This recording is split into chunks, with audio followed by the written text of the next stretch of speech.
Hello mọi người, xem video hay thì hãy đăng ký thành hội viên, like, tìm và comment ngay nhé. Giao hàng tôi đặt muộn 1 tiếng vẫn chưa được giao đến. Khi mắt đói nhìn thấy sao kim, nhân viên giao hàng đã gọi cho tôi. Xin chào, xin vui lòng thay đổi địa chỉ nhận hàng, nếu không tôi sẽ bị trừ tiền. Khấu trừ tiền của bạn có liên quan gì đến tôi? Không thay đổi, bạn không dám phải không? Vậy chờ tôi đến cửa giết bạn. Vừa vặn lão tử cũng không muốn sống nữa. Bạn dọa ai thế?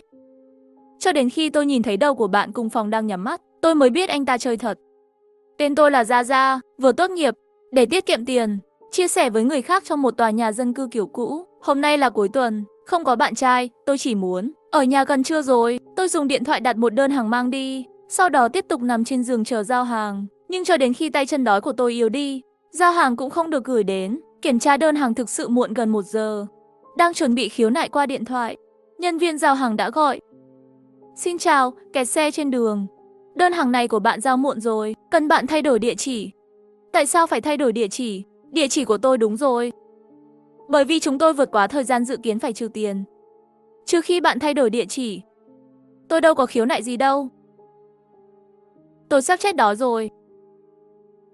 Bên kia im lặng vài giây. Sau đó dùng âm hộ bên cạnh thanh âm nói không dám đúng không? Tôi biết địa chỉ của bạn. Tôi sẽ đến nhà và giết bạn ngay bây giờ, dù sao thì tôi cũng không muốn sống nữa. Tôi chưa nói xong, bên kia cúp điện thoại. Bệnh thần kinh mắng một câu. Lấy điện thoại di động ra, đánh cho anh ta một đánh giá xấu, không thể giải thích. Rõ ràng là sai lầm của anh ta, tại sao lại để tôi gánh vác? Chắc món này không ăn được nữa, cho vài cái bánh quy vào miệng, tôi chuẩn bị đi tắm. Đi qua phòng khách vào phòng tắm, tôi thấy bạn cùng phòng Tiểu Mỹ trong phòng đang sử dụng video điện thoại di động với bạn trai của cô ấy. Tiểu Mỹ cũng giống tôi. Phải, tôi đến từ một thành phố nhỏ. Chúng tôi đã sống với nhau hơn 1 năm, luôn bình yên. Chào Tiểu Mỹ. Tôi đóng cửa phòng tắm lại, mở hoa sen. Nước được tưới xuống. Giây lát rửa sạch sự buồn chán trong lòng tôi. Tiếng ồn, âm thanh của nước vang vọng trong phòng tắm nhỏ này, đặt ở đây với phòng khách, thành 2 không gian độc lập. Vừa bôi dầu gội lên tóc, cho nên nghe được Tiểu Mỹ như kêu lên một tiếng. Mặt tôi đầy bọt, đành phải nhắm mắt mò mẫm tắt vòi hoa sen đi. Tiểu Mỹ, tôi đã hét lên. Bên ngoài rất yên tĩnh, có lẽ là Tiểu Mỹ vẫn còn ở cùng bạn trai trò chuyện. Vừa chuẩn bị mở lại vòi hoa sen, lại nghe thấy tiếng nổ bên ngoài, giống như giấc mơ vật nặng rơi xuống đất. Tiểu Mỹ sao thế?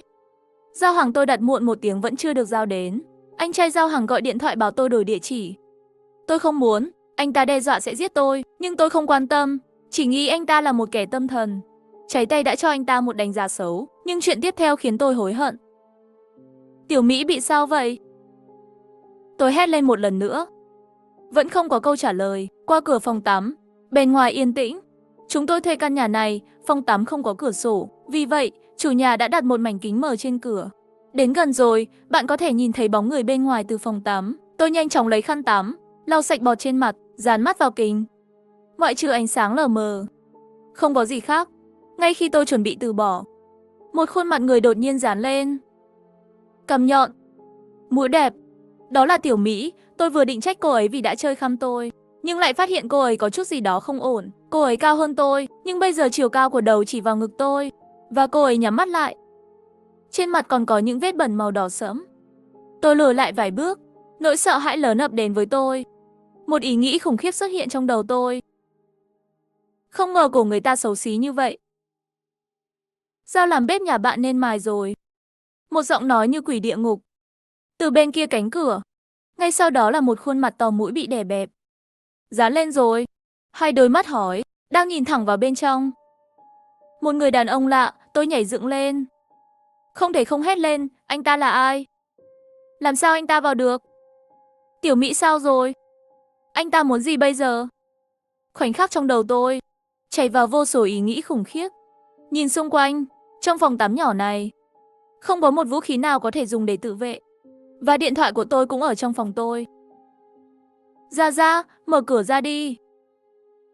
Bạn không chạy được đâu. Người đàn ông bên ngoài đang nói chuyện. May mà bình thường tôi có thói quen khóa cửa phòng tắm. Lúc này tôi đặt tay lên tay nắm cửa. Nghĩ xem tại sao anh ta lại biết tên tôi. Tôi đã đắc tội với ai trong thời gian này? Nhân viên giao hàng vừa gọi điện thoại. Tôi suy nghĩ, có phải anh ta không? Lúc này tay nắm cửa đột nhiên lắc mạnh lên. Mở cửa ra. Tôi đến tìm bạn chơi rồi. Ha ha ha. Người đàn ông ngoài cửa cười điên cuồng. Tôi run rẩy, hét lên bên ngoài. Đi đi. Tôi đã báo cảnh sát rồi. Cảnh sát đang đến. Tôi vừa nói xong, tay nắm cửa sẽ không lắc nữa. Bên ngoài đột nhiên yên tĩnh lại. Thật sao? Thật sự, dưới nhà tôi là đồn cảnh sát. Bây giờ bạn không đi thì không kịp rồi. Sự ngây ngất bên trong của tôi, hình như anh ta tin rồi. Ô, vậy cái này là cái gì? Một chiếc điện thoại di động được đặt gần vào dán kính.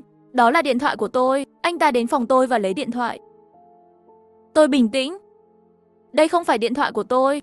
Điện thoại của tôi bị tôi mang vào rồi.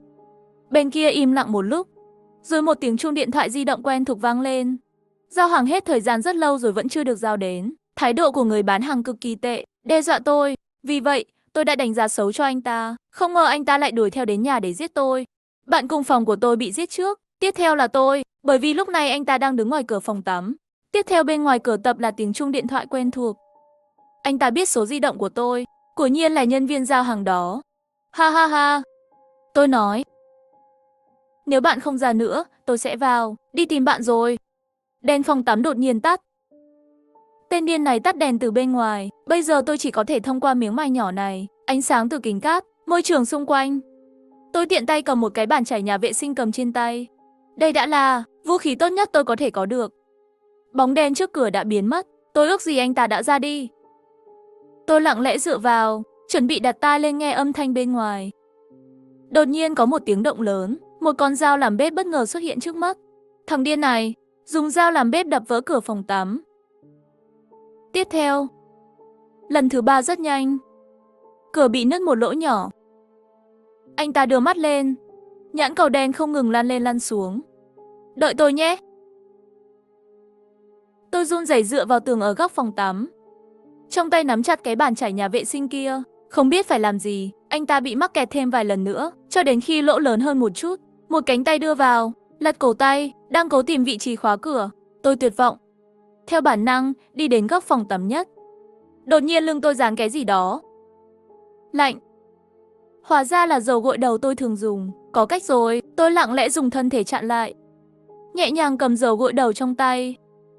Lúc này, gã điên đó cuối cùng cũng mở cửa phòng tắm. Anh ta có một con dao làm bếp đầy máu trong tay, chậm rãi bước vào. Anh ta không cao, hơn 30 tuổi. Mặc đồng phục màu đỏ và trắng. Nó dính đầy máu. Một luồng khí máu tanh nồng nặc cũng theo tới. Gặp tôi, trên mặt anh ta lộ ra một bộ dáng đê tiện. Em gái có thân hình đẹp. Lúc này tôi cũng không thể quan tâm đến bất cứ điều gì khác, chỉ có thể lấy lòng bình thường nói với anh ta đại ca. Miễn là đừng làm tổn thương tôi, bạn muốn tôi làm gì cũng được. Trước đây đều là tôi, sai rồi, thấy tôi chủ động như vậy. Người đàn ông lập tức hưng phấn. Anh ta ném con dao xuống đất. Như một con sói đói liền nhảy lên. Tôi quay tay lại và đặt nhà vệ sinh. Bàn chải đâm mạnh vào miệng của anh ta. Chắc là mùi vị của bàn chải quá độc đáo. Quỳ xuống đất và nôn mửa. Nói muộn thì nhanh. Tôi đá anh ta ngã. Phía sau đầu anh ta, đầu tiên là va vào tủ của bồn rửa mặt, sau đó dẫm lên gạch lát sàn. Đột nhiên ngửa ngáy nằm bất động trên mặt đất. Bây giờ, cuối cùng tôi cũng có thể ra khỏi phòng vệ sinh nhỏ này, vào phòng khách đầy nắng. Tôi như mới sinh. Trên sàn nhà cách cửa không xa, thi thể của Tiểu Mỹ nằm trên sàn nhà. Máu bắn tung tóe khắp nơi trên bức tường trắng. Hiện trường như địa ngục. Điện thoại của tôi nằm giữa dòng máu của Tiểu Mỹ. Tôi run rẩy cầm nó lên. Gọi điện thoại báo thức rồi, có phải là 110 không?